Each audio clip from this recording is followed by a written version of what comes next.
Hello friends, welcome back to my channel. बघा, शिपाई संदर्भाचा cut ऑफचा video मी आधीच बनवला आहे, परंतु कट ऑफ लागल्यानंतर जी लिस्ट लागेल आणि त्याचा पुढचा जो टप्पा आहे, तो टप्पा म्हणजे आपली स्वच्छता आणि चापल्य चाचणी.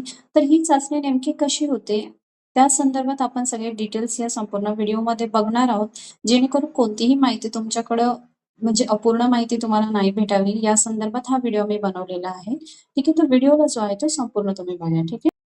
तर बघा, पुढचा जो टप्पा असतो तो आपला शारीरिक क्षमता आणि विशेष अर्हता म्हणजे 10 गुणांची आपली चाचणी असते. फक्त 10 गुण आपल्याला ही स्वच्छतेसाठी नाही, तर तुमची कामाप्रती आवड कशी आहे, कामाप्रती शिस्त, वेग आणि सक्रियता हे संपूर्ण हे 10 गुण जे आहेत त्याच्यामध्ये डिवायडेड असतात. ठीक आहे.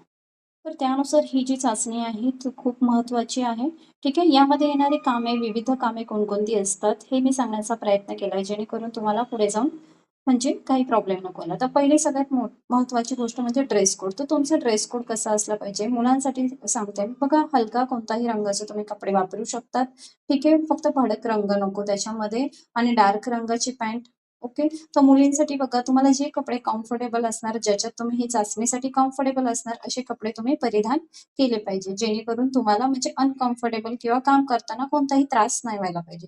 स्वच्छता आणि क्लिनिंग चाचणी सगळ्यात महत्वाचं. ठीक आहे. तर याच्यामध्ये बघा काय होतं, की तुम्ही जी वस्तू किंवा साधनं आहेत त्याची म्हणजे कोणती साधनं तुम्ही चूज करता हे सगळ्यात महत्वाचं आहे. तर याच्यामध्ये बघा, तुम्हाला जे तुम्हाला सांगू शकता, तुम्ही टेबल कसा पुसता, तर त्याच्यामध्ये तुम्ही कोणता कपडा वापरता, ओला कपडा वापरता, सुका कपडा वापरता, तर टेबल पुसण्याची तुमची पद्धत कशी आहे, डेस्कवरून तुम्ही फाईल कशा साईडला करून व्यवस्थित टेबल हा पुसला जातो, सुका कपड्याने पुसतात की ओल्या कपड्याने पुसतात, तसेच तुम्ही डस्टिंग केलेली फायलिंग कशा व्यवस्थित लावतात, किंवा तुम्हाला जो तुम्ही साफसफाई केली त्या संदर्भात त्या कचऱ्याचं व्यवस्थापन तुम्ही कसं करता, या संदर्भात विविध गोष्टी तुम्हाला तिथे विचारल्या जाऊ शकतात. पुढचा टप्पा बघा, मैदान किंवा गार्डन स्वच्छता सुद्धा याच्यामध्ये येते. तर बघा, मैदान स्वच्छता करताना तुम्ही आजूबाजूला धूळ उडणार नाही याची तुम्ही काळजी घेता का? आणि तुम्ही कोणतं साधन वापरताय, म्हणजे मोठा झाडू वापरता की छोटा झाडू वापरता, या संदर्भात सुद्धा तुम्हाला नॉलेज असलं पाहिजे. गार्डन साफसफाई करताना तुम्हाला जर आजूबाजूला कोंड्या व्यवस्थित नाही दिसल्या, तर ते व्यवस्थित लावून व्यवस्थित कसं दिसेल याचा तुम्ही प्रयत्न करायचा. ठीक आहे. चापल्यता आणि सक्रियता असणे. समजा तुम्हाला खूप सगळ्या फाईल्स दिल्या, तर तुम्ही किती कमी वेळेत त्या फाईल्स पोहोचवतात.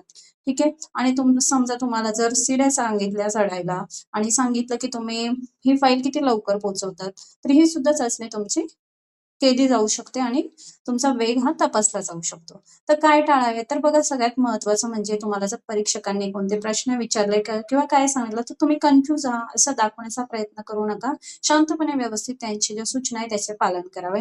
कपडे जे आहे तुम्हाला अगोदरच सांगितलंय, कपडे जे आहे ते व्यवस्थित तुम्हाला शोभतील आणि पुढच्या व्यक्तीला व्यवस्थित वाटतील असे तुम्ही कपडे घालावे.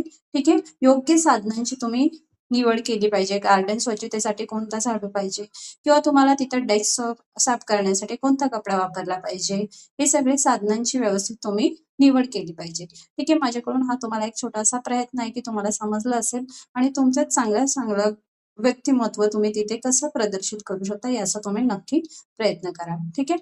व्हिडिओ आवडला असेल तर नक्की व्हिडिओला लाईक करा, चॅनलला सबस्क्राईब करा. थँक्यू.